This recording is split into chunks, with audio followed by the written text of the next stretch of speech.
Hello everyone and welcome to Destiny 2. The game has been out for a few months and it's also recently made its PC debut. You may be jumping into the world of Destiny for the first time, and if you are, welcome, you're in the right place.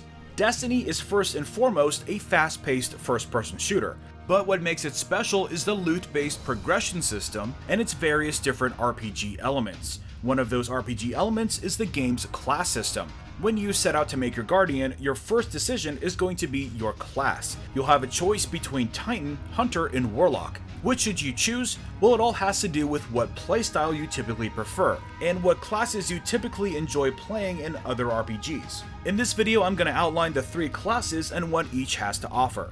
Let's jump into it.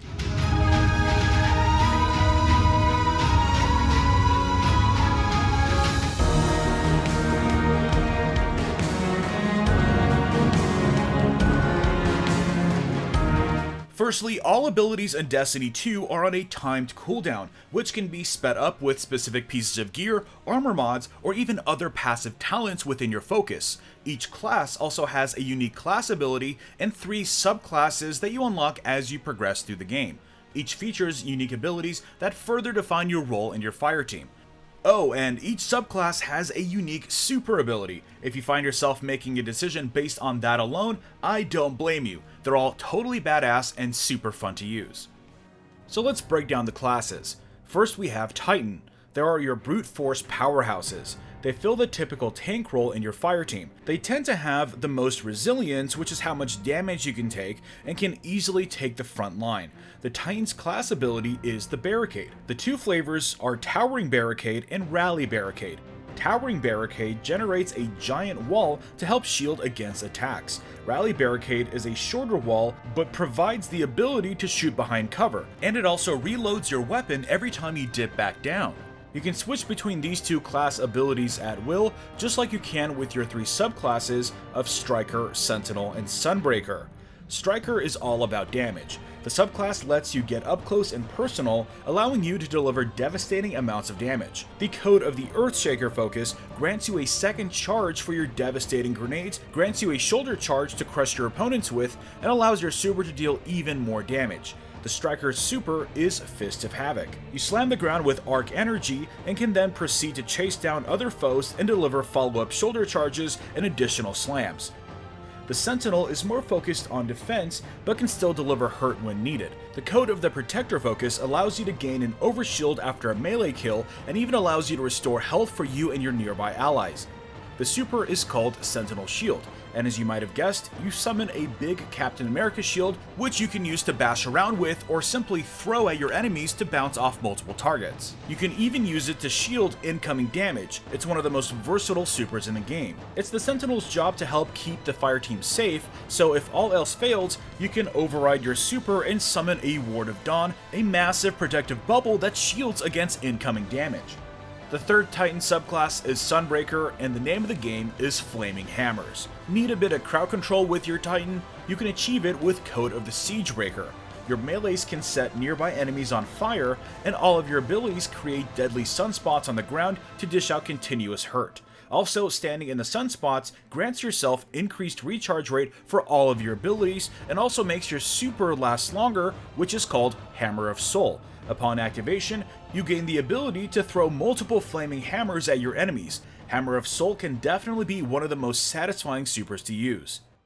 Moving on to the Hunter. This is the rogue type character, proficient on movement speed and getting out of sticky situations. They also have the potential to deliver some of the highest single target DPS in the game, in addition to effective crowd control. The Hunter features some of the most diverse subclass choices, excellent for adapting to any situation. The Hunter's class ability is the Dodge.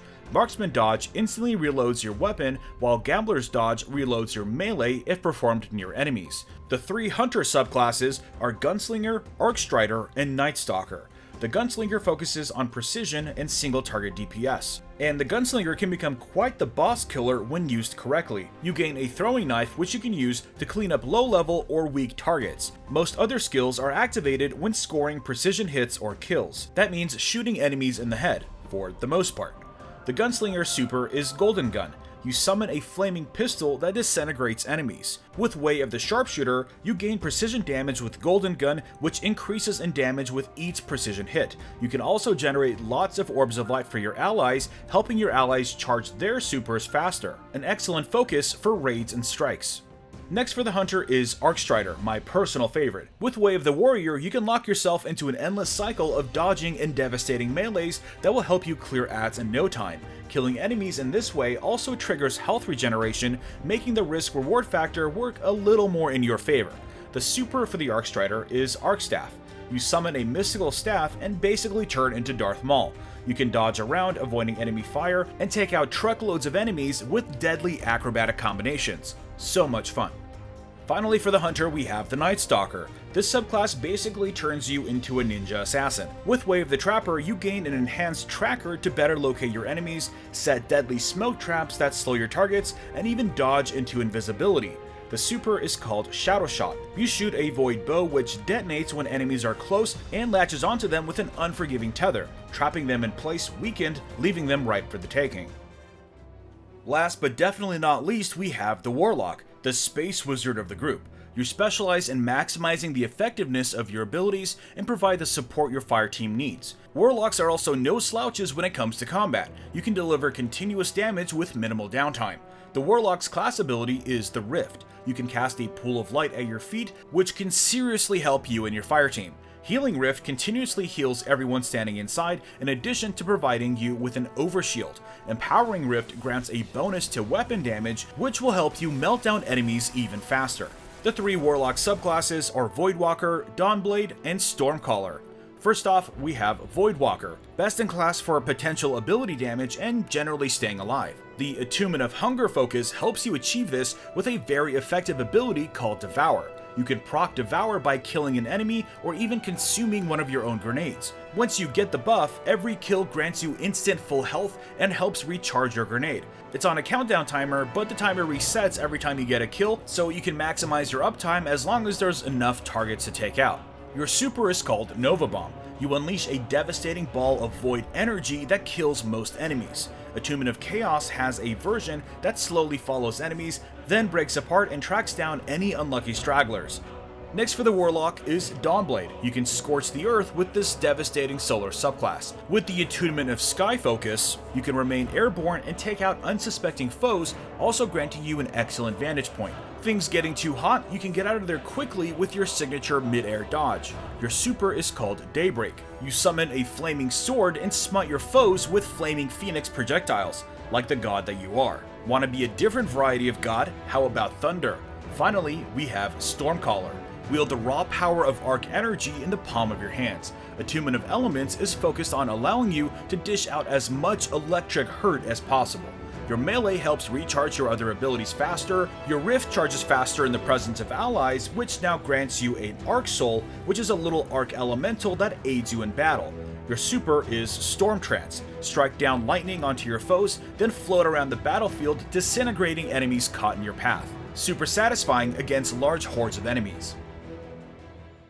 So that's just a small taste of what each class and subclass has to offer. The real fun, of course, is diving in deep and seeing what interesting builds and loadouts you can find. Again, Destiny 2 is an FPS first, the classes are fairly balanced, so for the most part there really is no wrong answer. And if you still can't decide, just do what I did, pick the one that looks the coolest. But then again, I did end up making one of each character, and if you end up getting as hooked on this game as I did, you'll probably do the same. Anyways, be sure to share some of your favorite subclass builds and loadouts in the comments below. I think my favorite has to be the roly-poly Way of the Warrior Arcstrider. Anyways, be sure to drop a like if you enjoyed this video and subscribe for my continued Destiny 2 coverage. Happy gaming, and I will see you all next time.